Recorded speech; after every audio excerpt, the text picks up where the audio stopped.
For the first time in history, people and machinery are working together, realizing a dream. A uniting force that knows no geographical boundaries without regard to race, creed, or color. A new era where communication truly brings people together. This is the dawn of the net. Want to know how it works? Click here to begin your journey into the net. Now, exactly what happened when you clicked on that link? You started a flow of information. This information travels down into your own personal mailroom, where Mr. IP packages it, labels it, and sends it on its way. Each packet is limited in its size. The mailroom must decide how to divide the information and how to package it. Now, the package needs a label containing important information, such as sender's address, receiver's address, and the type of packet it is.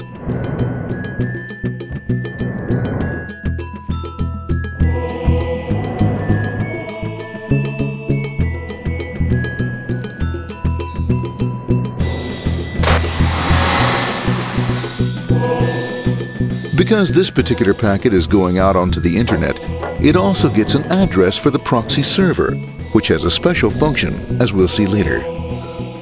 The packet is now launched onto your local area network, or LAN.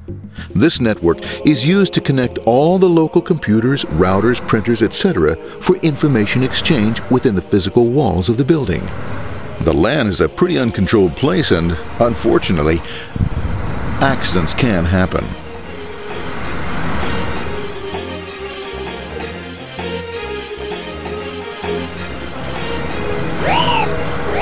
The highway of the LAN is packed with all types of information. These are IP packets, Novell packets, Apple Talk packets. They're going against traffic, as usual. The local router reads the address and, if necessary, lifts the packet onto another network. The router, a symbol of control in a seemingly disorganized world. Whoops, sorry about that. Let's go with this one here, this one here. This moves here, this one goes here. I don't like this one. Let's go with this one. Let's go here. A little bit left. Let's go with this one here. Another channel here. Let's put that one here. Let's put that one here. There he is, systematic, uncaring, methodical, conservative, and sometimes not quite up to speed. Sorry. But at least he is exact, for the most part. That one goes there, that one goes there, that one goes there, and this one goes there. Well, another one goes there, that goes there. He's fine. Let's go there, that goes there, there. He goes there. Let's put that one in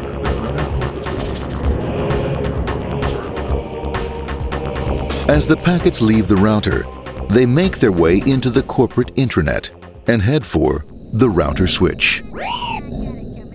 A bit more efficient than the router switch plays fast and loose with IP packets, deftly routing them along their way. A digital pinball wizard, if you will. Here we go, here comes another one, and it's another. Watch this, Mom. Here goes, whoop, we're on the back. Hey, in there, over to the left, over to the right, over to the left, over to the right. You got it, here it comes, right on, he shoots, he scores, it's going. Hey, wait, watch out, here comes another one. Oh, here we go, and it's gone, As packets arrive at their destination, they're picked up by the network interface, ready to be sent to the next level. In this case, the proxy. The proxy is used by many companies as sort of a middleman in order to lessen the load on their internet connection, and for security reasons as well. As you can see, the packets are all of various sizes, depending upon their content.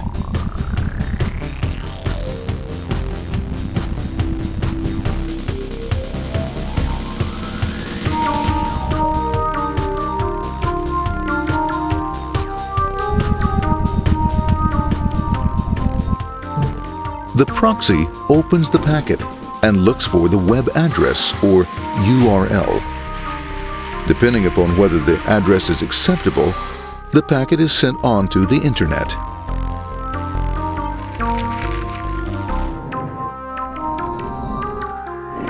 There are, however, some addresses which do not meet with the approval of the proxy, that is to say, corporate or management guidelines. these are summarily dealt with. We'll have none of that. For those who make it, it's on the road again.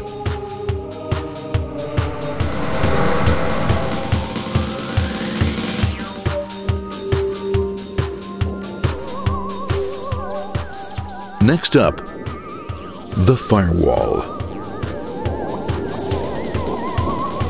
The corporate firewall serves two purposes.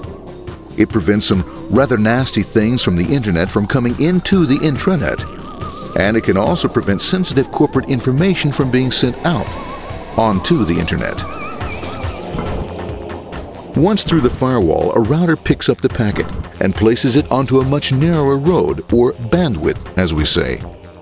Obviously, the road is not broad enough to take them all. Now you might wonder what happens to all those packets which don't make it along the way. Well, when Mr. IP doesn't receive an acknowledgement that a packet has been received in due time, he simply sends a replacement packet. We are now ready to enter the world of the Internet. A spider web of interconnected networks which span our entire globe. Here, routers and switches establish links between networks. Now, the net is an entirely different environment than you'll find within the protected walls of your LAN. Out here, it's the Wild West. Plenty of space, plenty of opportunities, plenty of things to explore and places to go. Thanks to very little control and regulation, new ideas find fertile soil to push the envelope of their possibilities. But because of this freedom, certain dangers also lurk. You'll never know when you'll meet the dreaded ping of death. A special version of a normal request ping, which some idiot thought up to mess up unsuspecting hosts. The paths our packets take may be via satellite, telephone lines, wireless, or even transoceanic cable. They don't always take the fastest or shortest routes possible, but they will get there. Eventually. Maybe that's why it's sometimes called the worldwide wait. But when everything is working smoothly, you can circumvent the globe 5 times over at the drop of a hat. Literally. And all for the cost of a local call or less. Near the end of our destination, we'll find another firewall. Depending upon your perspective as a data packet, the firewall could be a bastion of security or a dreaded adversary. It all depends on which side you're on and what your intentions are. The firewall is designed to let in only those packets that meet its criteria. This firewall is operating on ports 80 and 25. All attempts to enter through other ports are closed for business.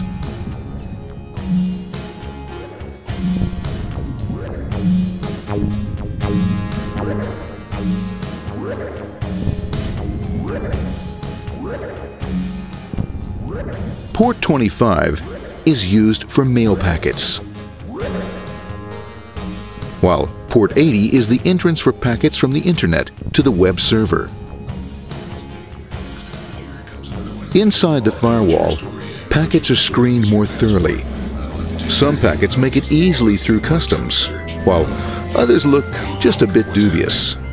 Now, the firewall officer is not easily fooled, such as when this ping of death packet tries to disguise itself as a normal ping packet. It's okay, go on, it's okay, no problem. Have a nice day, be out of here, bye. For those packets lucky enough to make it this far, the journey is almost over. It's just a lineup on the interface to be taken up into the web server. Nowadays, a web server can run on many things, from a mainframe to a webcam to the computer on your desk, or why not your refrigerator? With a proper setup, you can find out if you have the makings for chicken cacciatore or if you have to go shopping. Remember, this is the dawn of the net.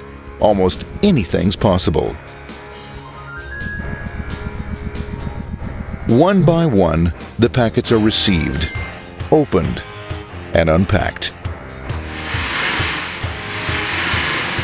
The information they contain, that is, your request for information, is sent on to the web server application.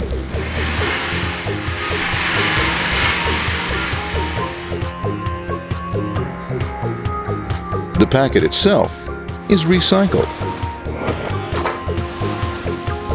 ready to be used again, and filled with your requested information.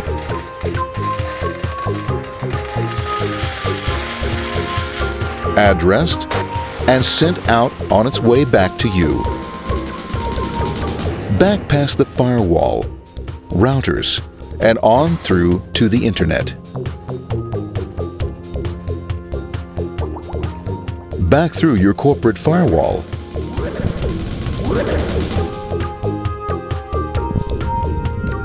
And onto your interface. Ready to supply your web browser with the information you requested.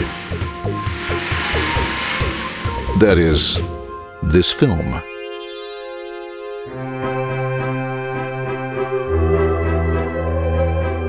Pleased with their efforts and trusting in a better world, our trusty data packets ride off blissfully into the sunset of another day, knowing fully they have served their masters well.